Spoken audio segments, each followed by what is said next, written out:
Welcome. What is up? Welcome to This Week in the Mixer episode. What are we? 234? 2.34? 35? If you can't tell, we got a production upgrade. Yeah, production upgrade, new office, new studio, maybe temporary, but you know, here we are. Brief hiatus. I had the flu. Baby had the flu. Baby's mom had the flu.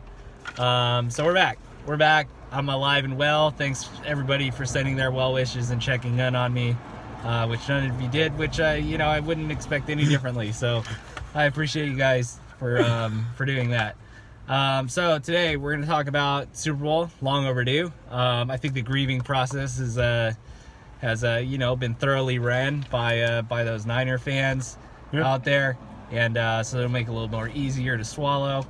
We're going to talk about Astros and how they're big cheating fucking liars, and then we're going to talk maybe about the XFL, probably about the NBA All-Star Game, and maybe a little NCAA BB. Specifically the Aztecs. So, Jeff, before we get started, how you been these last few weeks? Good. Everything good in your hood? Yeah. It was a busy weekend. Had a little baseball tournament. Oh, nice. Where'd you kids finish? I coach, not great. Okay. I think we finished like 6th out of 12, something like that. Not terrible. Yeah, I mean, a couple of games that we probably should have won, but didn't. But it happens. Other than that, things have been good. Sweet. Yeah. Glad to hear. So let's get into it. I'm excited. You excited? Always. All right. So we're gonna go drive by drive for the Super Bowl.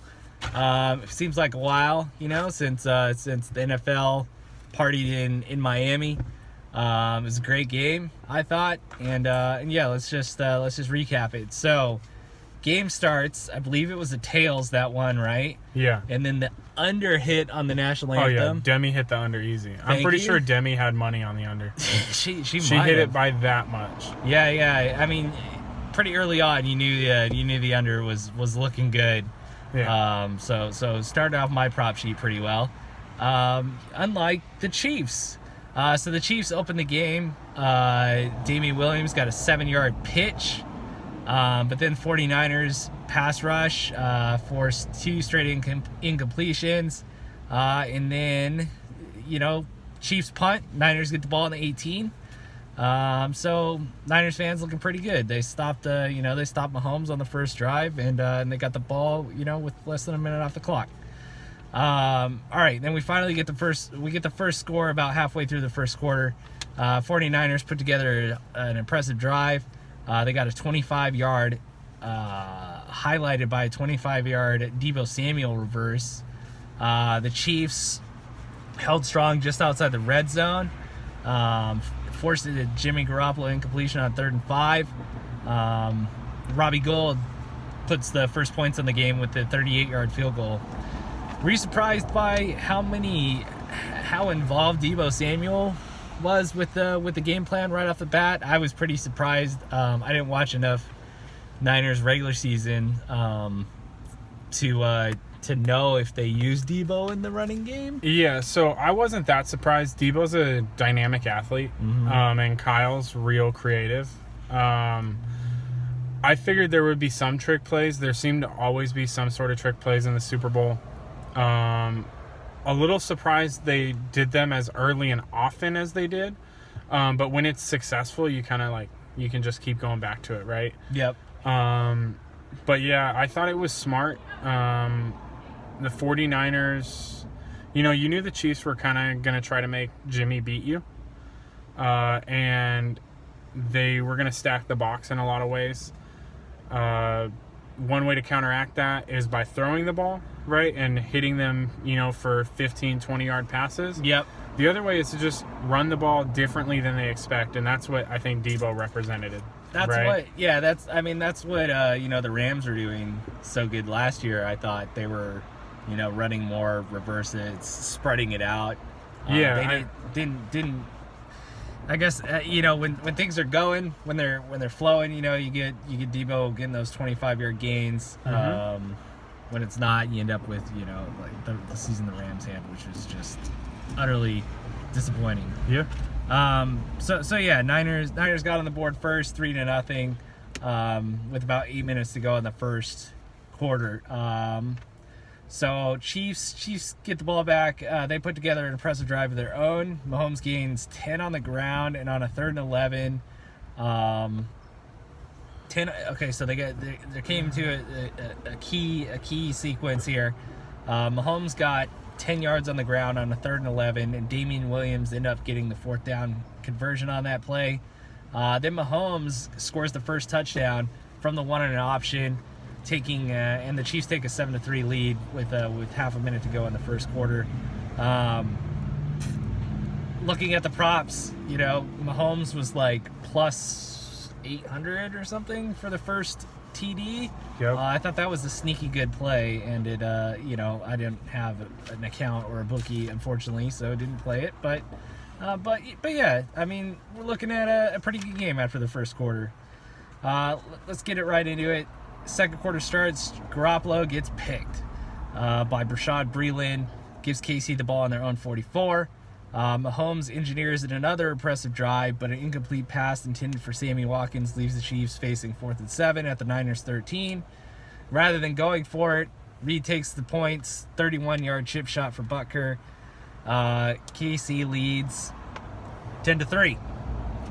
Next, Jimmy Garoppolo answers back, engineers a 7-play, 80-yard drive of his own, which he caps with a 15-yard touchdown pass to fullback Kyle Juszczyk to tie the game. I did not see a Juszczyk touchdown coming in this game, but at the same time, it made complete sense. So I will say this is one of the big props that a lot of bettors were talking about, was Juszczyk scoring the first touchdown for the Niners. Yeah. Just because of the way they run their offense, he gets a lot of those little dinky catches. They get into the red zone, Chiefs are packing the line, Jimmy dumps it off to Juszczyk. This one was talked about a lot on podcasts as like being a plus EV type play. Nice. I didn't hear that, but it makes sense. So, some sharps out there probably made some money on that play. So then tie game, 10-10 at that point, 5:05 to go. Chiefs get the ball back for the first time since their opening drives. Chiefs possession fails to end in points. KC forced a punt after amassing only 30 yards in 7 plays. This is with 59 seconds to go. San Francisco gets the ball back at its own 20 with, I believe, all 3 timeouts, right? So here's the thing with this. This is what's talked about a lot after the Super Bowl. This is probably the worst possession Kyle Shanahan's ever had as a coach. And I know he says that he would do the same thing again, but they could have gotten the ball back with like a minute 35 left just by calling one timeout. Yeah. They decided not to do that, so they still get the ball back with, I think, just under a minute left. 59 seconds. With all 3 timeouts, right? And from there, 2 runs, right? Yeah, they're not even trying to score, right? They open, run. They're it's not until KC calls a timeout, realizing they could get the ball back with time. Yeah.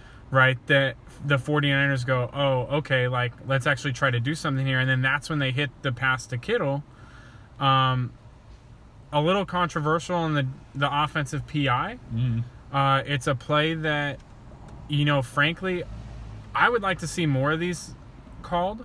But I'm completely understand 49er fans getting mad about this because it's one that doesn't normally get called, at least in my mind. But I think that the 49ers, this was, I don't know if they were just content going in at half 10-10, if they didn't want to risk giving KC the ball back or what, but it's one that I think if you do this again, I don't think the 49ers do the same thing. Yeah, it seemed awkward.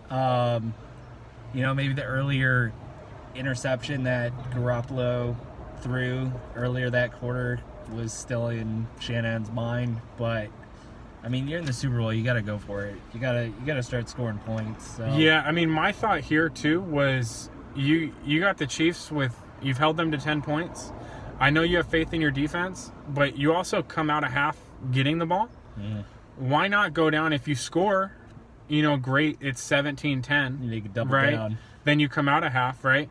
Let's say you don't score, and worse, the Chiefs get the ball back and they score, right? You get the ball back. So now you're down 17-10, but you get the ball back, right? Yeah. Like the worst case scenario comes out is you're down by 7, but you're getting the ball back going into the second half. Yep. And that scenario is very unlikely. Yep. I mean, you know, Chiefs are in the locker room in this hypothetical. They see Shakira and J-Lo up there doing their thing. Maybe they rub one out in the locker in the shower.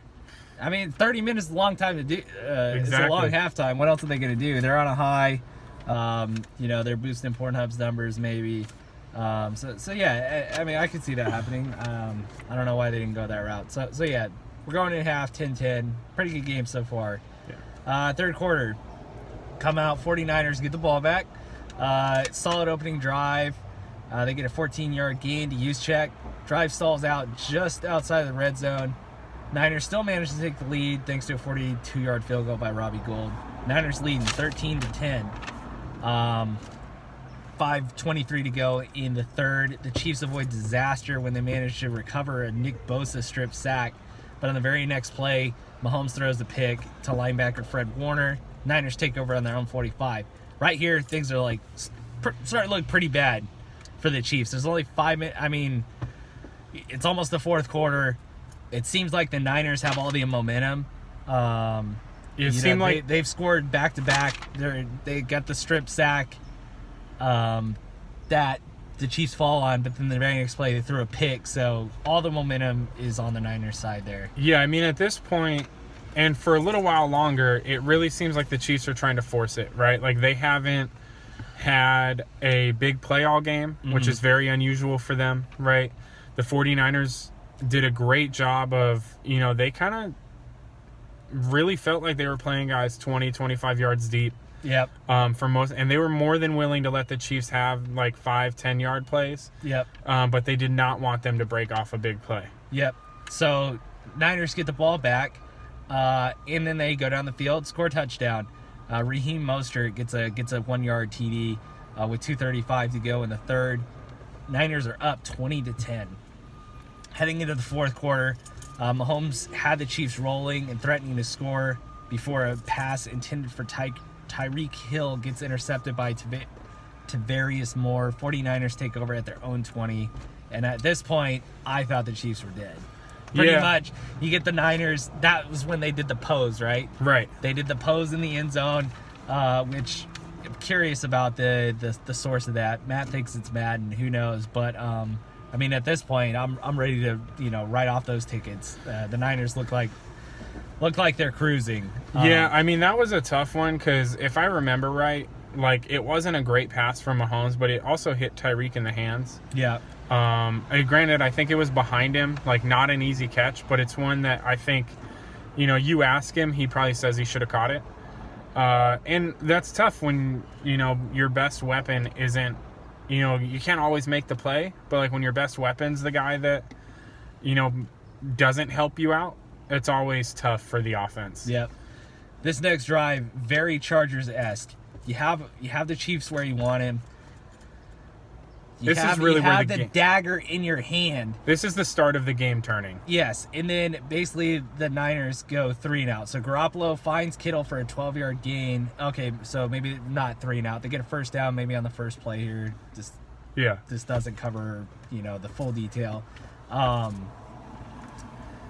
But then the next sequence, they get a 1-yard run, an incompletion, a false start, and then Garoppolo scrambles, doesn't get the first down, and then they have to punt. Is that the point where Garoppolo was pushed out of bounds that looked like it might have been a late hit, or was that later in the game? I feel like that is when, because he was scrambling to the side, and then I think the punt, they punted, and then they went to commercial, and they never showed a replay of it. I still haven't seen a replay of it. Have you seen a replay to see if that was a late hit? Well, it wasn't a late hit. It was him going out of bounds. Like, he'd already committed himself to going out of bounds. Like, he hadn't stepped out yet, though. Gotcha. I think that's why it wasn't called, because I don't think he'd actually gone out yet. If that were Tom Brady, would that have been called? I mean, Tom Brady gets every call going back to 2001, so. Okay, I'm just, you know, keeping perspective and context. I'm trying to be fair to the Niners. Yeah, I mean, I think it's one that we like in a regular season game or, you know, whatever, you might see the flag on that, but I don't think you were getting the flag there unless it was like really egregious. So Chiefs get the ball back with 8:53 to go. Facing a 3rd and 15 from his own 35, Patrick Mahomes finds Tyreek Hill. This completely changed the game for a 44-yard gain. And then, following another pass interference call later on a 3rd down later in the drive, Mahomes finds Travis Kelce for a 1-yard touchdown to bring the Chiefs within 3 points. So the pass interference was I believe the call on Kelce in the end zone. Yeah, it was where the defender linebacker got there early. Yeah. I mean, the problem with the play, and this is, defenders do this all the time. You see the best corners tend not to do this. This is one of the reasons they're the best corners. But defenders all the time put their hands up and don't turn their head. Yeah. And it doesn't really matter what the offensive player does at that point. It's almost an automatic flag.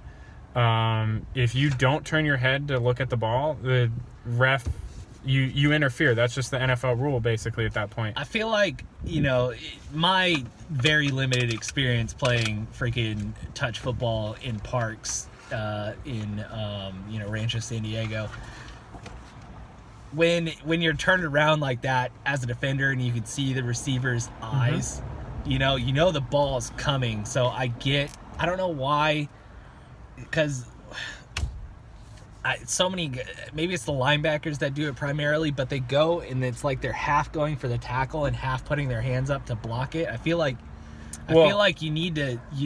I don't know why they don't do like in the NBA, where when guys are taking threes, they put their hand in their face so they can't see it. Like, I don't know why that isn't more utilized. I think that would be called interference as well. But you don't touch them. The problem is, though, is you're not taking into account what the offensive player is doing. This is a back shoulder throw, right? Yeah. This is one of the reasons back shoulder throws have become a thing.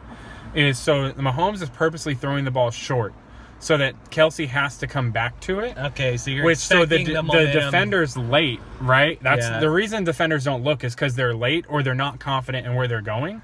And so they're just running with you. The second you start to come back, you create contact. I get you. Right? Their momentum stopped. And your momentum's carrying forward. That makes more sense than guarding somebody like Corey on a post. Right. We're moving at a different speed. Yeah. Okay. All right. I appreciate you clearing that up for my very simple brain over here. You're good. But that gives the 49ers or the Chiefs a touchdown, makes it 20-17. Yeah, and I'm with you on that. I think that was justified PI. The Niners batch of fans that I was awkwardly watching with at this point felt that shouldn't have been called PI, but it's objectively that's pass interference. So it's 20-17 at this point. We didn't really give it justice, but that Tyreek Hill play, the Tyreek play changed the game. Yeah, it was. It was just a great play call. I don't expect, it's 3rd and 15 from their own 35. Pretty ballsy to call like a double move play that takes a little while to develop like that. Mahomes actually underthrew that a little bit, which I guess is an easy thing to do with Tyreek, but there was just so much space. The pass rush couldn't hit home. So and it was the first time the 49ers had really been gashed for a play in the all game. And I think that gave the Chiefs the momentum. And they kind of just rode with that. There's a great NFL Network turning point piece on that. It's probably on YouTube. So if it's worth watching the kind of the thought process that went in. That was, I believe, called by Mahomes. Mahomes said he wanted that play. Nice. And they made it happen. Okay, so 49ers get the ball back. They go 3 and out, run less than a minute off the clock. Kansas City takes over at its own 35 following the punt. This is 5:18 left. It's 20-17. Chiefs get the ball back. Sammy Watkins beats Richard Sherman bad. He was turned around looking old. Got a 30-yard gain to the 49ers 10-yard line, and Mahomes finds Damian Williams for a touchdown, a 5-yard swing pass. Chiefs get the late lead 24-20 with 2:44 left to go in the game. Yeah, this was probably the worst game I've seen Richard Sherman have, just as a whole. Like, he did not have a good game. I think I saw something afterwards that when Mahomes threw his way, he was like 6 of 7 for 100+ yards or something like that. Sherman's been great, and he's been great for a long time. I thought going into this that this might be the kind of game that would give him trouble because the Chiefs are really all about speed at receiver, and Sherman's never been known as the fastest guy. But I didn't think it would be like it was where he was, Sammy looked like the receiver we all thought he was coming out of Clemson right there. Beat Sherman easy for a huge play. Yeah. I really like Sherman, but he got got. Yeah, he got turned around. It was not a good play. A lot of people hate him for God knows why. I mean, because he talks. Yeah, I guess, but he's backed it up for a long time. So also because he defends the contract that he got himself to sign when objectively, yes, he's lived up to it and he's backed it up, so he's gotten the incentives. But objectively, it was a pretty terrible contract for him. Well, yeah. I mean, thoughts and prayers for him getting burned on that play, but I think he's going to be just fine. Okay, so Chiefs take the lead 24-20 with 2:44 left. Niners get the ball back. A Frank Clark fourth down sack brings the 49ers comeback attempt to an end. Kansas City takes over on possession to run out the clock. Didn't really look like, this felt like the Chargers too. Phillip Rivers gets the ball back late, less than a score. There's plenty of time on the clock, and the offense it's just sputtering. Nothing's working.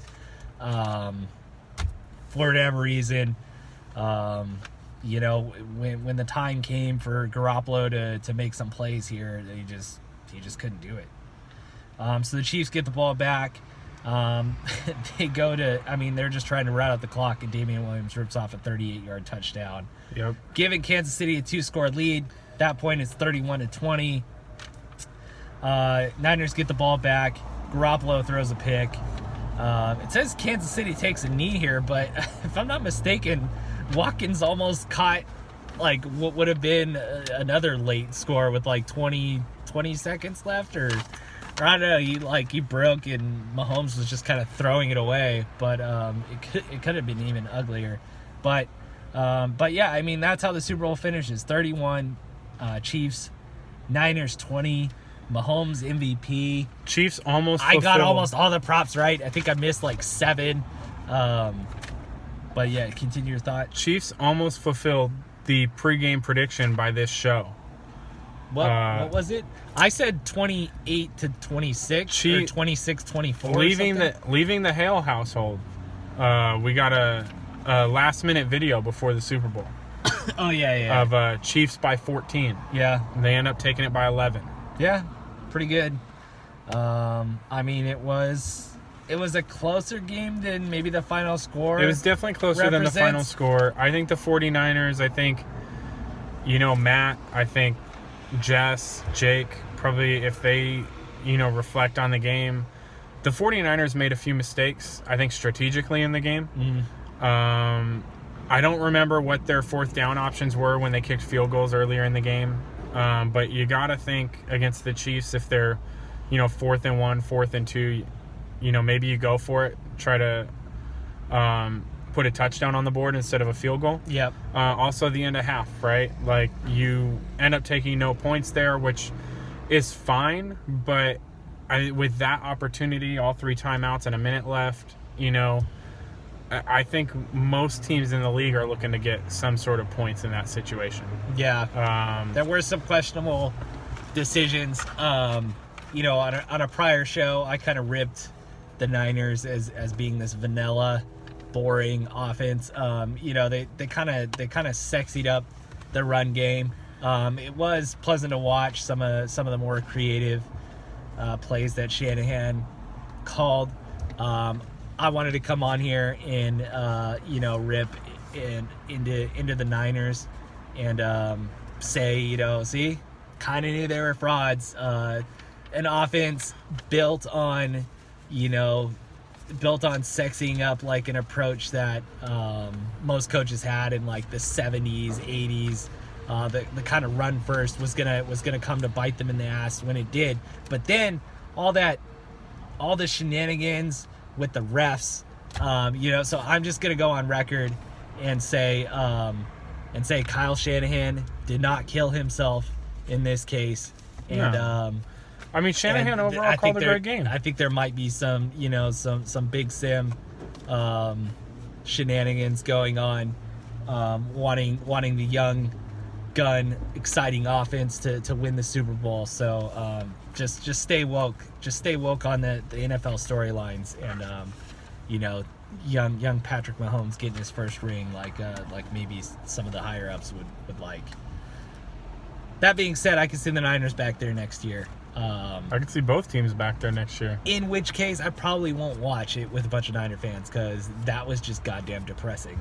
I should have done what you did. I mean, I kind of wish I'd watched it with them. Yeah, or maybe just pick the Niners for my props, because I was just rooting for my props, and I was getting some side-eye glances. Like, why is this guy not rooting for the Niners? So, anyway, but Matt, gracious host like always. Thanks for the beers. I had fun. Any other thoughts on the Super Bowl before we move on and kind of touch on this other stuff real quick here? I mean, that's all I really have. I enjoyed the game. I'm glad Patrick won. Shanahan's part of the two biggest win probability comebacks of all time. He's on the wrong side of those. Yeah. But I believe the Falcons were at like 99%. And then the 49ers were at like 97%. Something like that. Tough. Yeah, pretty rough. But, I mean, Shanahan's a great coach. Maybe he should go with a smaller logo on his hat. Maybe that's the... I think they'll be back there again soon. Sweet.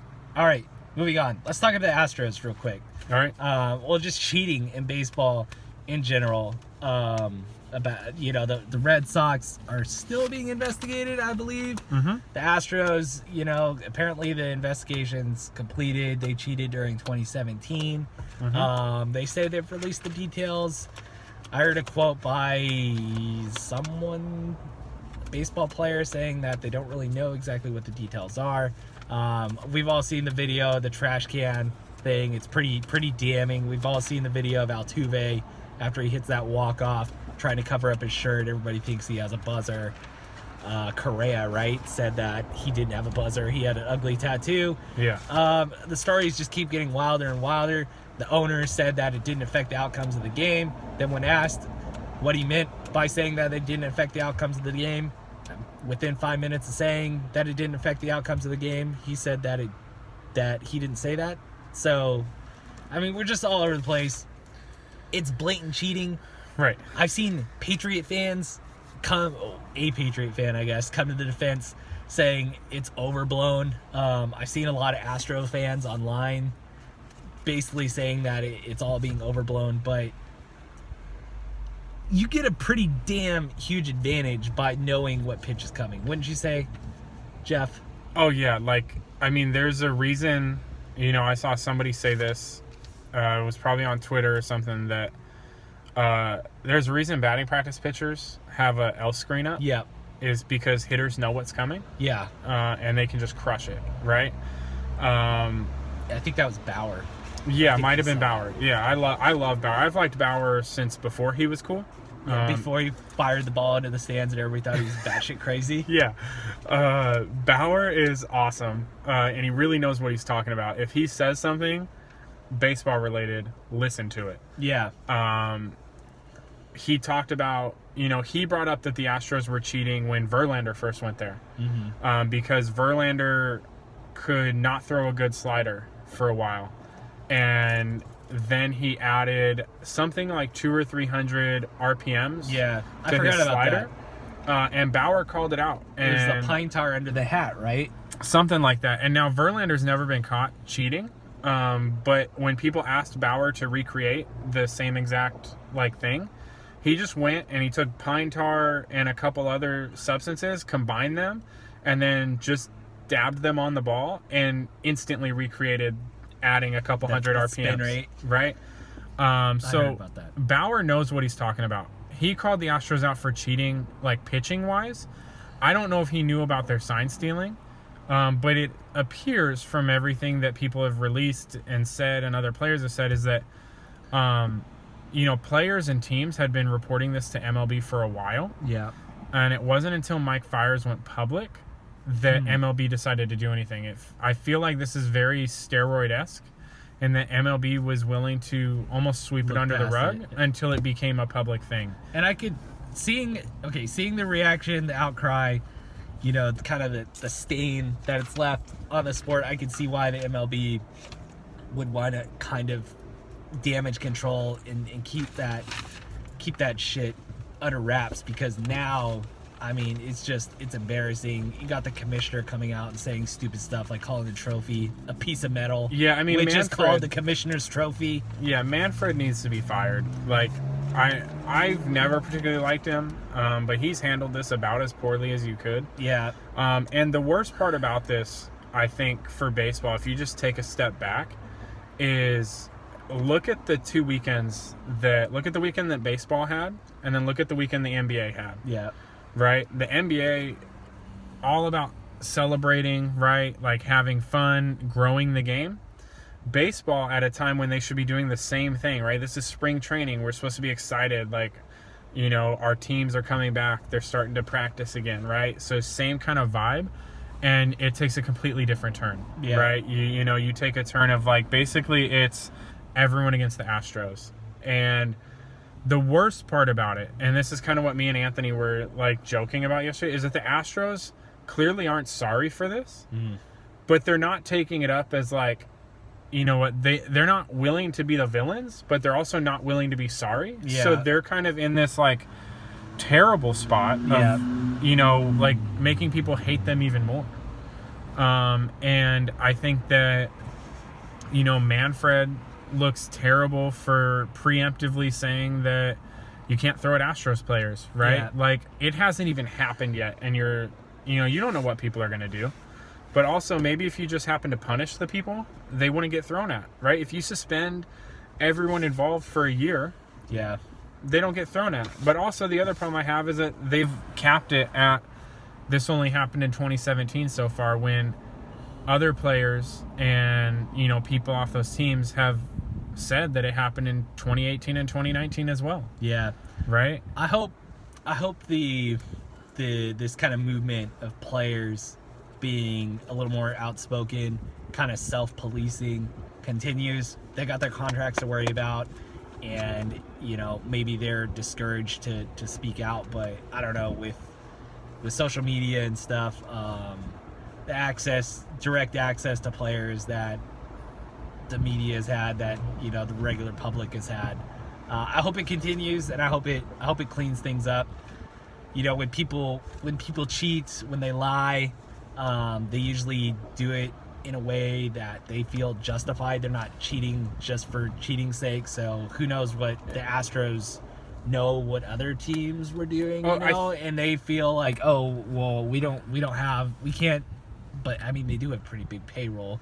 But I'm saying, like, they might be justifying it based on not being able to have a big payroll, or they may be justifying it by knowing that other teams are using like similar things. I know I read something that said like 8 teams were being investigated for different sign stealing accusations. So who knows what shit's going on behind closed doors. But I hope more people speak up about it and clean things up, so things are a little bit more fair, and maybe the Padres will have a chance at, you know, squeaking into that 7 spot when the playoff format gets expanded. Yeah, I mean, it's tough. Like Verlander the other day, and I'm a Verlander fan, but Verlander the other day said that there's more to come on the I hope so. I want more. Sign stealing thing. This has got me more excited about baseball than anything, just hearing about people getting ripped. And there's also, you know, the fact that the Red Sox are still under investigation. Yep. I know the Yankees were given a warning about using an Apple Watch a certain way. Mm-hmm. The Brewers are looked at as a team that, you know, have been brought up as a team that was possibly cheating. I've heard something about the Dodgers did something as well. Yeah. So now, I don't know if, you know, obviously there aren't details out about what these teams did, how long they did it for. You know, like they may have done it for, you know, a month, and then the commissioner's office sent them a letter and they stopped. Right? Yeah. That's been the biggest issue with the Astros. Like, I don't think anyone would have blamed them for doing it. Yeah. But the fact that you did it after every team in the league got a letter saying to stop this type of behavior. And you kept doing it is, I think, the big one. And when the stiffest fine that the team could face is $5 million, that's not really a huge deterrent. Yeah, I mean, that's pretty much nothing to these baseball teams. Yeah, so. the Padres are throwing away $20 million plus on Will Myers every year. Right? They might not be for much longer, so. So $5 million is nothing. Yeah. Nothing. So, I don't know. Get the commissioner out of there. Raise the fine. I kept trying to find a way to work it into the wide mixer conversation, but I couldn't. There was like an espionage thing that happened probably like 10 years ago in Formula One. McLaren either hired former Ferrari mechanics or got access to like their emails or something. Basically stole like design information. They were hit with $100 million fine. Jeez. $100 million. And they haven't been in the same since. So I think unless you get something like in that range, unfortunately, there's gonna be more shit like this happening. Yeah. All right. You wanted to talk a little NBA. I mean, real quick, we'll probably push it off for next week. But the Aztecs are rolling. Keep it up. Let's cut those nets and keep winning. They already cut nets once. Yeah, I know. We got the tournament. We got the Mountain West tournament coming. Hopefully, they run undefeated into the. Okay, so real quick, I guess I do want to ask you real quickly. Right now, Aztecs are number 4. They're kind of projected. At least one bracket that I saw, like an ESPN bracketology show, they have them projected to be the 1 seed in the East. Yeah.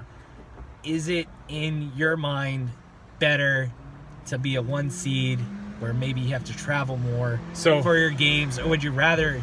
Is it almost better for them to lose a game and be a 2 seed in the West, or I don't know, the South? I don't know. So here's the thing. We had this talk at my work because I work with a few big Aztec fans, and I think we're all kind of in agreement. I think that while it would be nice to get a number 1 seed, right? I think if the selection committee really wanted to do the Aztecs a favor, right, they judge whether or not the Aztecs are better than Gonzaga. That's the only team you compare them to. Yeah. And if you think they are, you give them the 1 seed in the West. If you think they're not, you give them a 2 seed in the West. Okay.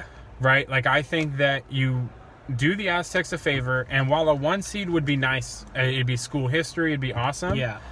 But making a team from San Diego travel to Madison Square Garden to play their tournament games, just fucking rude.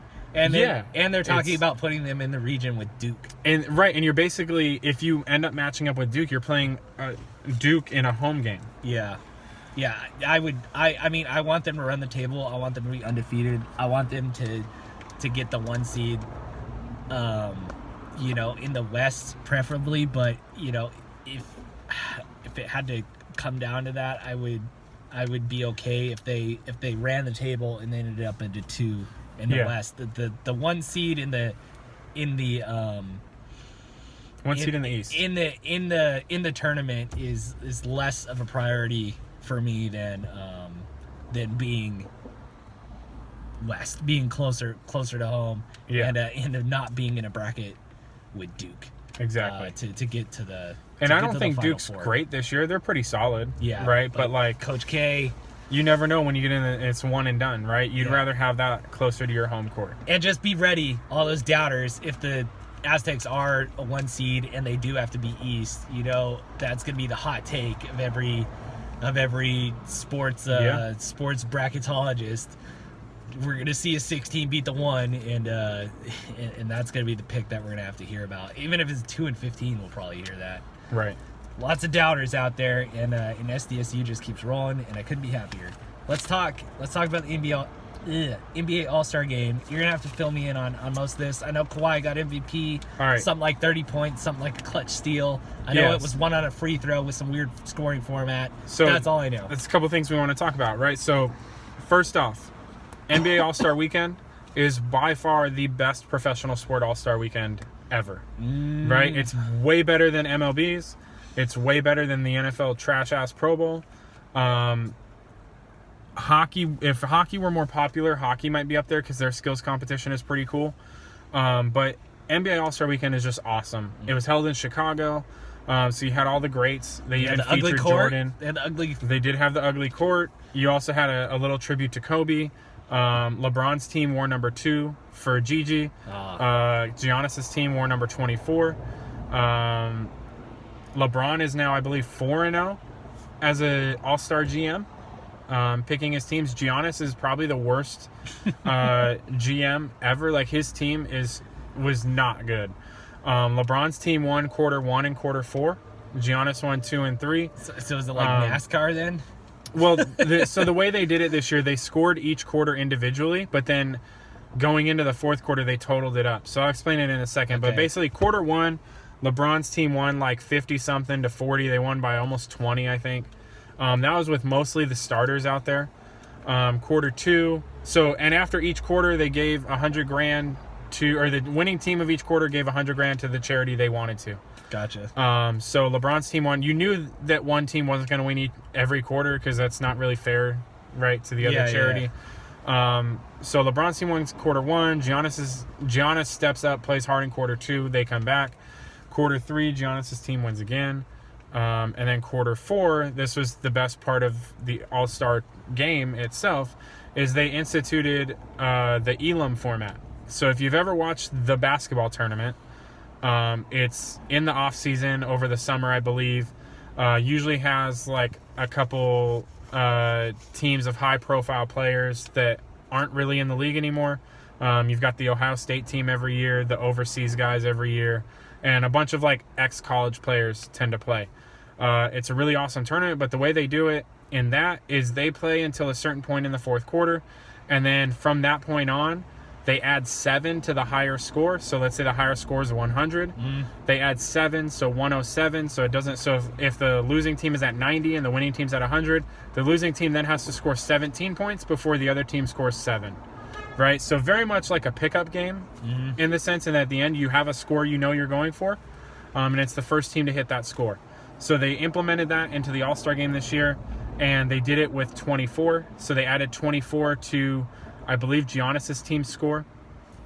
And then LeBron's team ends up winning 157 to 155. Add those numbers together and you get 24.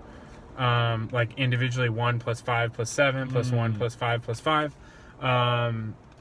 So, you know, LeBron's team wins, but that scoring format's awesome because the guys know what they're playing for. They know there's an end, and you could be down 20 and you still know what you have to do to win, right? Whereas if you have a clock running out, you know, if you're down 20 and there's a minute left, you just kind of give up. You're not scoring 20. You're not making that up, gotcha. Right? So it was really awesome. It got guys to play hard. It did end on a foul shot, which is whatever. You know what you're playing to. Don't foul at that point. But, you know, great. So does this format change? Are there less fouls? Because I know, like, watching NBA playoff games, which is most of my NBA viewing, you get to the end and it's just fouls. So there tends the last 2 minutes take 15 minutes because there's so many fouls. There does tend to be less fouling at the end of games that are formatted like this because of that, right? Because then you're just giving teams free points and you know where you have to get to. So that's a plus, right? I think you would have enjoyed watching the end of the game. I don't mind it. It's just, sometimes when a team is up like 7 or something, it's not always, and it's just like foul, and they're like clawing back maybe a point from a few missed free throws. It can be kind of tedious. Yeah, I think everyone's with you on that. The other plus from All-Star Weekend, it's a plus and a minus, but it's mostly a plus. Is Aaron Gordon got robbed again. Aaron Gordon is probably the best dunker since Vince Carter, if we're being completely honest. And he should have arguably 2 dunk contest trophies, and he doesn't have any. And the one this weekend was really rough because he got robbed by Dwayne Wade, who made the hometown vote. Dwayne Wade chose to give Aaron Gordon a 9 when it had been agreed upon that he would give him a 10 amongst the judges, and he gave him a 9 in order for Derrick Jones to win. Derrick Jones plays for the Miami Heat, so you can make that connection if you want. But yeah, Shenanigans. so Aaron Gordon afterwards said he's never doing the dunk contest again, which is a loss for all us fans because he's, like I said, one of the best dunkers we've had in a long time. This is one of the reasons, John Morant afterwards also said he won't be doing the dunk contest because of the judging. So while I think the dunk contest is awesome, I do think they should probably change the judging format so that stuff like this doesn't happen. When, the contest ends and everyone believes that one person is the winner. And I'm not saying Derek Jones Jr. is a bad dunker, because he's not. The dude is amazing on his own. He just was not Aaron Gordon on Saturday night. Add a fan vote. Yeah, I'm with that. But yeah, that's all I got. NBA All-Star. Sweet. So jam-packed show. Hope you guys were entertained. Next week, maybe we'll talk a little XFL. We could probably talk more college basketball. Expect more shows like this coming. I've been waiting to say it for a few weeks. Jeff doesn't even know. I think this is gonna be the format moving forward for This Week in the Mixer. It's no longer gonna pertain specifically to the league. I think when we start season 3, it's we're probably not gonna reference the league really at all. We're gonna try to expand things out. It might be audio only from that point. Still kind of toying with some ideas in my head. Still got to talk about it with Jeff, but that's the plan. I want season 3 to be big. We're probably gonna rename it, and it's probably gonna be season 1 on the show. But you guys will know. You guys will know it's season 3, continuing on. So give us the feedback if you've listened this long. I will also give updates when we do shows on our fantasy baseball league. They will be quick. I'm not going to take more than a minute or two on them, but I will do an update when we do shows. Sweet. Just so people watching know what's going on. Sweet. All right, that's it. Got anything else to add? That's all. Epstein didn't kill himself. Yep. Like always. See you guys.